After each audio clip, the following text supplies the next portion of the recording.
see trees of green, red roses too.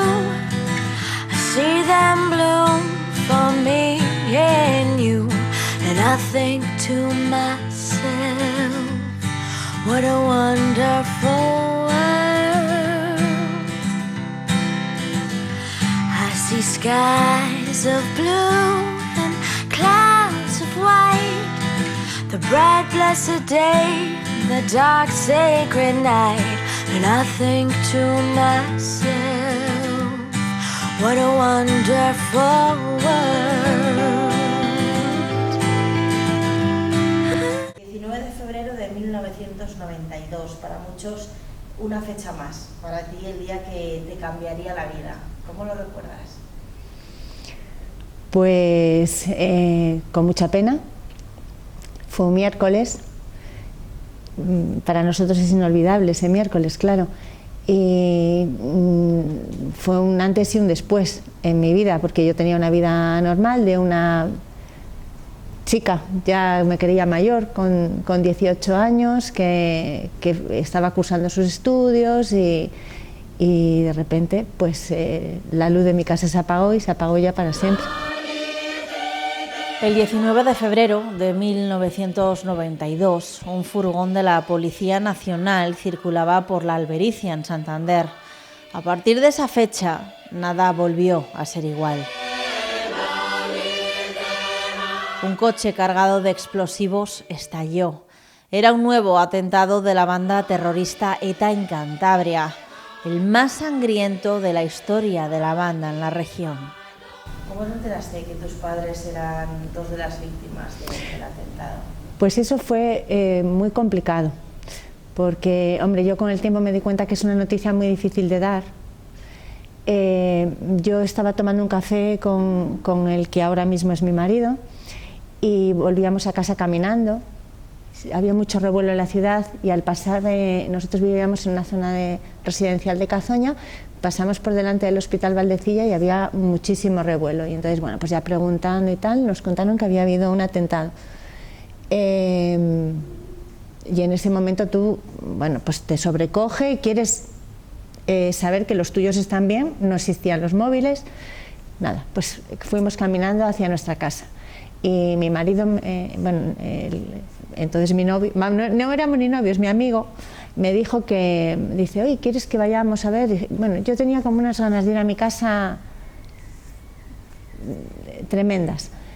Y no porque pensara nada, porque yo en aquel momento no pensé ni que mis padres podían pasar por allí, aunque mi madre sí trabajaba allí, no sabía que mi padre la iba a ir a recoger, o sea, realmente yo volvía a casa como un día normal. Y cuando llegué a mi casa, la luz de la cocina, que a esa hora tenía que estar encendida, estaba apagada y eso ya me sobrecogió.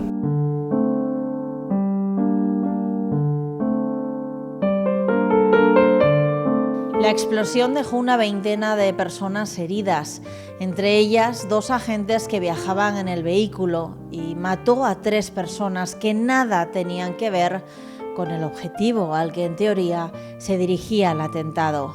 El matrimonio formado por Eutimio Gómez y Julia Ríos, que iban andando, y el estudiante Antonio Ricondo, que iba conduciendo su coche.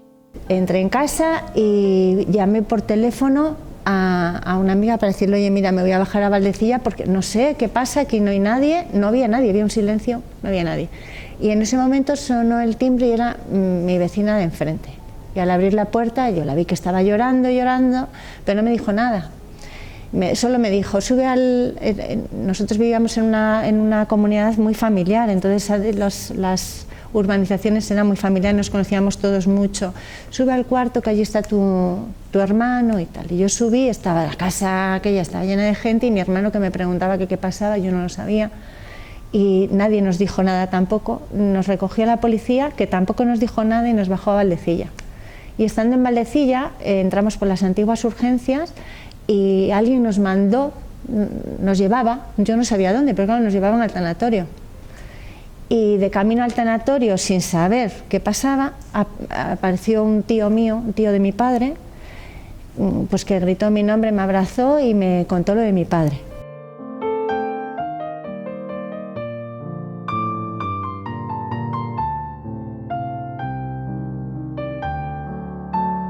mis padres, a mí me parecía que tenían una relación muy estrecha entre ellos. Mi madre estaba era una unión especial con mi padre. Yo no me podía imaginar a mi madre en esa circunstancia. Y yo preguntaba por mi madre y me decían también. Pero yo también sí, vale, pero ¿dónde está? Necesito estar con ella y demás. Y pues a los 2 segundos ya te lo dicen así a bocajarro y de ahí al tanatorio. Así es como nos enteramos nosotros.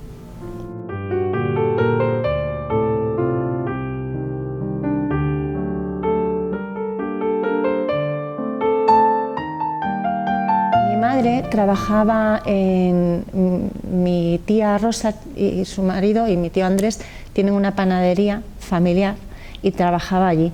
Y mi padre pues ese día estaba libraba porque trabajaba turnos en el Hospital Valdecilla y había decidido ir a recogerla para subir caminando a casa y encontrarse con nosotros. Fue casualidad, porque no era algo que él hiciera todos los días, ni mucho menos, fue casualidad. Entonces volvían del trabajo y les sobrecogió el atentado en la rotonda que todos conocéis.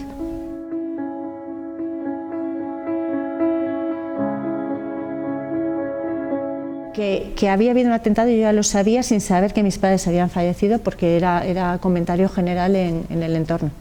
Erais muy jóvenes, los dos, tenías 18 y sí. Tu hermano 16. Pues mi hermano había cumplido 16 años el 17, 2 días antes. ¿Habíais escuchado hablar de ETA antes? Sí.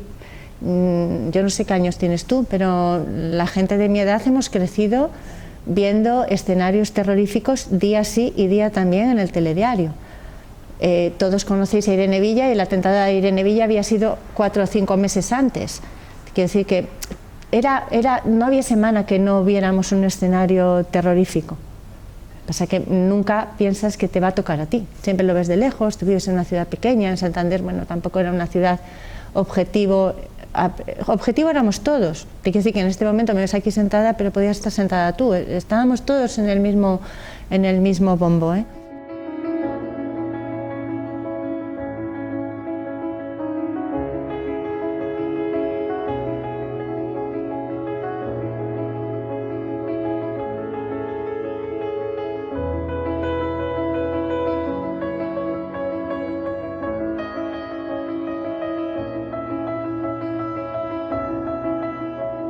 ¿Cómo recuerdas los días, las semanas, los meses posteriores, Silvia? Pues muy difíciles, muy difíciles. Yo, a medida que pasa el tiempo, yo me doy cuenta de que mi razón de tirar hacia adelante y de tal fue el proteger a mi hermano. Porque, bueno, pues para mí, pues todos, quien tienes hermanos y si son más pequeños que, bueno, pues ya sabéis esta situación. Entonces, bueno, pues no fue fácil porque aquí estoy sentada yo, pero detrás de mis padres pues había unos padres, unas madres en concreto, había hermanos y estábamos nosotros que quizá por ser los más directos somos a los que más visibilidad se nos han dado, pero mis tíos han perdido hermanos y en aquel momento pues el colocar la situación no era fácil porque claro, yo tenía como muy claro y le decía a mi hermano nada, el lunes estábamos en casa, venga, yo trabajo, hago lo que sea, salimos adelante, porque claro, teníamos 18 y 16 años. Entonces, en un primer momento eso fue complicado. Nos fuimos un año, estuvimos viviendo mi hermano con una hermana de mi padre y yo con una hermana de mi madre. Y aunque intentábamos vernos, yo intentaba verle casi, si no era diario, con muchísima regularidad, pues hombre, pues es que te descoloca toda tu vida. Has perdido a tus padres, has perdido tu vida, ya no estás con tu hermano tampoco. Bueno, difícil, muy difícil. ¿Cómo salisteis adelante? ¿Cómo fueron poniéndose, no las cosas en su sitio, porque desgraciadamente la pérdida está ahí, pero salisteis adelante? Pues yo creo que nos ayudó mucho la juventud, el apoyo del entorno, de la familia, claro, y no sé si te refieres a económicamente o sí, de qué manera. Final, pues mira, nosotros tuvimos la suerte porque entonces las ayudas económicas o las indemnizaciones no eran inmediatas, todo llevaba un proceso. Nosotros tuvimos la suerte de que mi padre, unos meses antes o un año, había fallecido por enfermedad un compañero de trabajo y él vio que a esa familia le había ayudado, que este señor tenía un seguro de vida, y gracias a este señor mi padre se hizo un seguro de vida, que ese sí fue inmediato, y ese sí fue el que bueno, pues para seguir pagando las cuotas que mis padres tenían y todo esto sí. Y luego, yo tenía 18 años, yo no tenía derecho a pensión de orfandad, porque tenía 18 años. Mi hermano 2 años tuvo una pensión de orfandad y vivimos de su pensión de orfandad.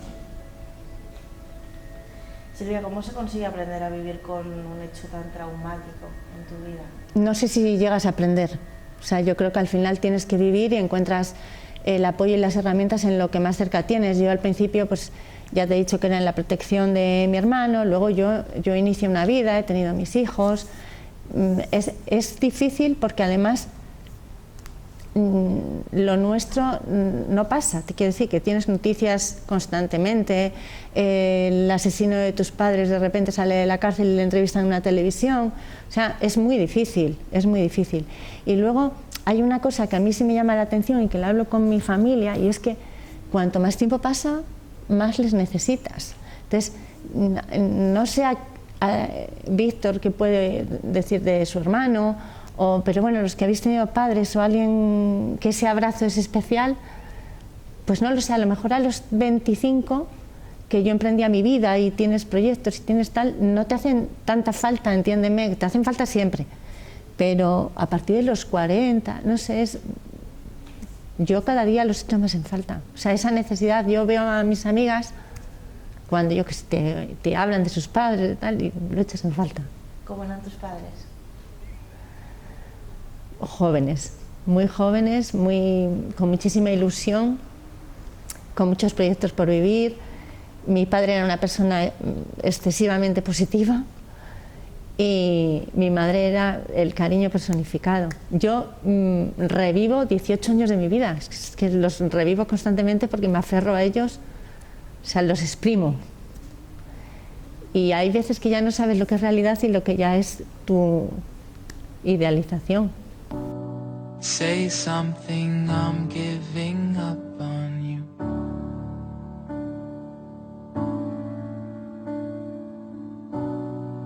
I'll be the one if you want me to.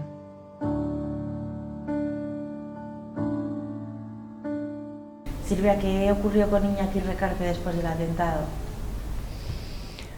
Pues mira, es que son cosas que realmente sí que es bueno que se conozcan, porque en la VT hay un lema que es lo de memoria, dignidad y justicia.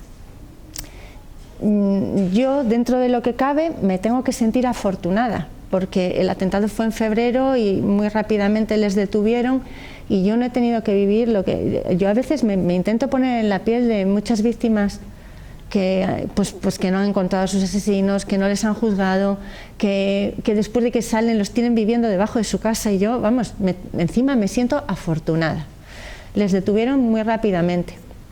Tuvimos pues que son una tras otra, ¿sabes? Porque quien cobijó, lo hablaba ahora con Víctor, quien les cobijó en un primer momento en el País Vasco fue un sacerdote, que yo, imagínate, mi abuela, extremadamente religiosa, o sea, además de perder a un hijo que tenía que matar de esta manera, es un sacerdote quien, la Iglesia vasca en aquel momento era lo que era. Y pues terrible, terrible. Pero les detuvieron. En julio del 92 fui junto con mi tía Rosa y mi tío Marino al juicio de este sacerdote en Madrid, y tienes que vivir, o sea, cosas que dices, bueno, es que esto cómo es posible que lo estemos viviendo, además de perder a tus padres.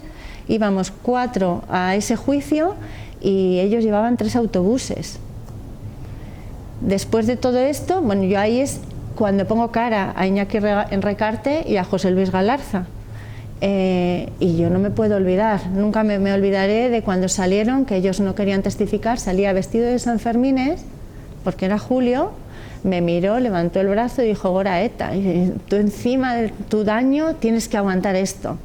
Entonces, yo a ese juicio sí fui, al de ellos no, porque es que, claro, ahora cuesta imaginar cómo eran en aquellos tiempos, pero a mí, desde la Asociación de Víctimas del Terrorismo, que son los que me dieron la mano desde el primer momento, me llevaban, me traían, yo no sabía más.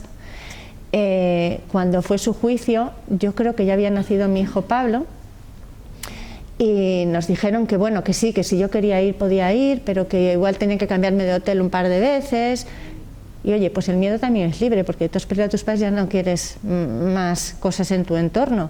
Después del juicio del sacerdote tuvimos una temporada que yo me encontraba con un señor en todos los sitios, y a mí Héctor me decía, son cosas tuyas, son cosas tuyas. Pues no, era el hermano del sacerdote que nos estaba siguiendo para intimidarnos. Yo me acuerdo de bajar de Liébana, que había ido a visitar a mi abuela, y bajamos directamente a la policía a decirlo, y ellos lo sabían. O sea, lo tenían bajo control, y solo era para, o sea, lo que pretendían era intimidarte. ¿Qué más necesitas de mí? Y esto se vivía así, y es que era así, era así.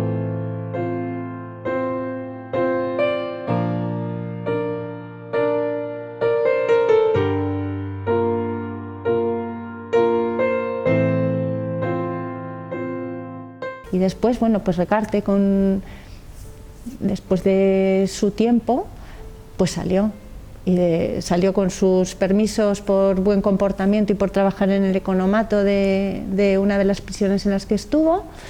Y después pues tuve la mala suerte bueno, pues que tenía sus ganas de protagonismo, y escribió un libro y se le dio espacio en las televisiones.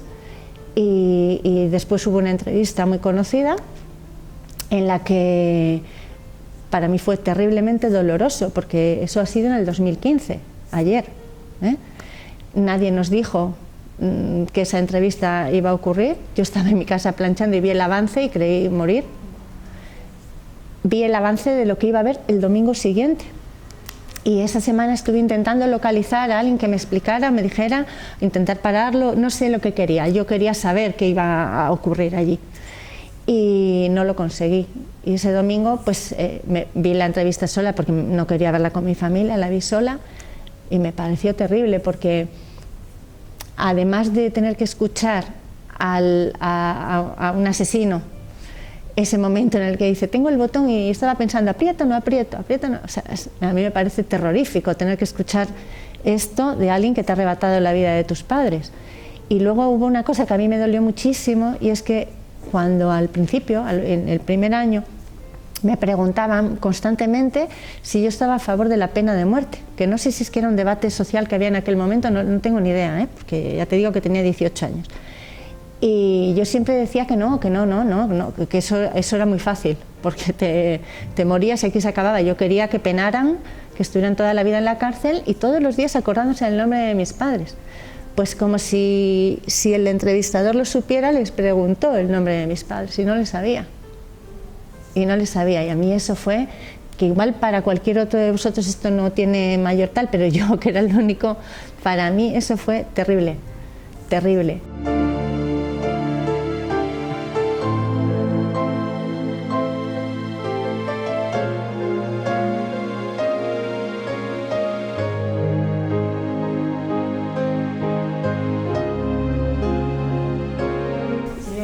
Si tuvieses oportunidad? No, yo ya se lo dije todo, me dieron la oportunidad en el diario El Mundo. Ya pasado la entrevista esta, me llamaron y pues querían una entrevista. Yo no estaba preparada para entrevistas entonces me dieron el espacio en papel para escribir una carta que no la escribía para que se hiciera viral, que se hizo viral, fue la noticia más leída del 2015, me contaron después del diario El Mundo. Yo no la hice para que la leyerais todos, la hice para que la leyera él y se quedara ya, ¿sabes? Haz tu vida, pero no me obligas a estar viéndote todo el día. Y la verdad es que después de esto, no creo que fuera por la carta, evidentemente. No supe mucho más, que al poco tiempo, por alguna cosa de maltratos hacia su mujer, ha de volver a tener algún problema, pero no sé más, o sea, no sé más. Y es lo único que quiero ahora mismo, no saber más.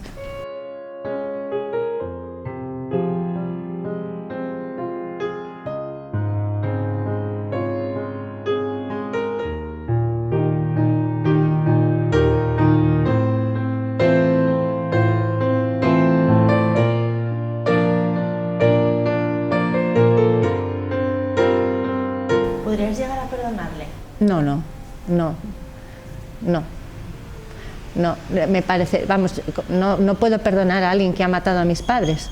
Quiero decir que en reconocimiento a mis padres, por el amor, ¿cómo voy a perdonar? Traicionaría, o sea, para darle la paz de que necesite, que no creo que la necesite, voy a traicionar yo la memoria de mis padres. No me ha dado una patada, ha matado a mis padres. Y él ha decidido, tenía un botón, todos tenemos que ser consecuentes con nuestros actos y a veces nos equivocamos y tenemos que pagar las consecuencias de eso. Él va a ser un asesino siempre, siempre. Esté en la cárcel, haya estado o tal, tendrá, en su carta de presentación será un asesino siempre. Y yo no le voy a librar de eso porque no puedo hacerlo.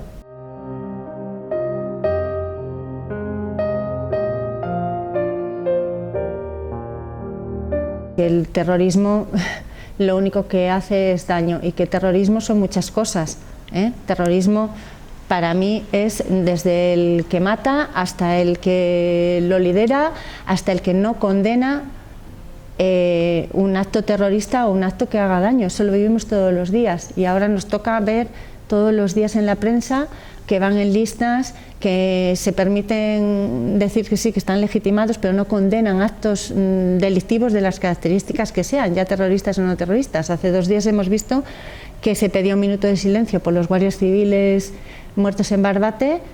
Se han levantado pues, los partidos que consideraban que sí, los otros han seguido con el segundo punto en las listas. O sea, esto no se puede permitir por dignidad. O sea, volvemos al lema de la memoria, dignidad y justicia. Y si quieren no sé, pasar página, tendrían que ayudar, a colaborar en todos los atentados que no se han resuelto, tendrían que hacer muchas más cosas de las que hacen, no solamente estar ahí cogiendo los réditos que les dan porque necesitan sus votos.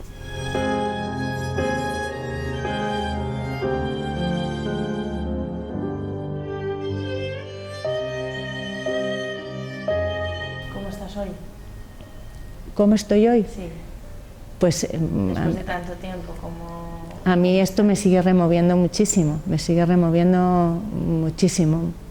Tenemos que estar aquí, es el momento, porque no podemos permitir, por la memoria de los nuestros, o sea, no se les puede olvidar, no se puede olvidar el peaje tan caro que han pagado con sus vidas, y por eso estamos aquí, no estamos aquí por nada más. Te quiero decir que solo por reconocerles y mantener su memoria viva, que es lo único que en este momento podemos hacer. No dejar que nadie nos diga que esto no ha pasado o que no lo hemos vivido, como pretenden, porque creo que todos tenemos algún episodio en nuestras vidas en las que, yo lo cuento muchas veces, yo tuve que quitarme el Facebook, no era la mayoría, pero es que es una minoría que hace mucho ruido y hace daño, o sea, rencorosa, no quieres pasar página, pero es rencorosa, ¿sabes? O sea, o te juzgan por no querer perdonar o por no querer olvidar esto ya hace mucho, ¿no? Mira. Mis padres. Han matado a mis padres. Claro, mis hijos no tienen abuelos, ni mis tíos hermanos, que eran muy jóvenes. Pues muchísimas gracias, Silvia. De nada, a vosotros.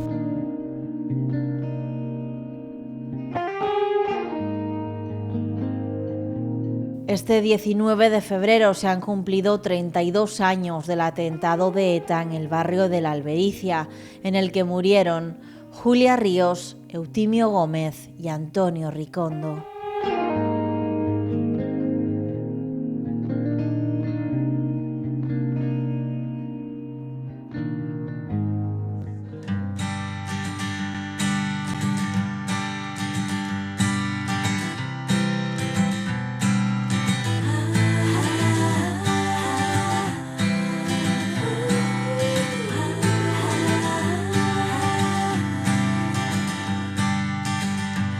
I see trees of green, red roses too. I see them bloom for me and you. And I think to myself, what a wonderful world. I see skies of blue and clouds of white, the bright blessed day, the dark sacred night. And I think to myself, what a wonderful world.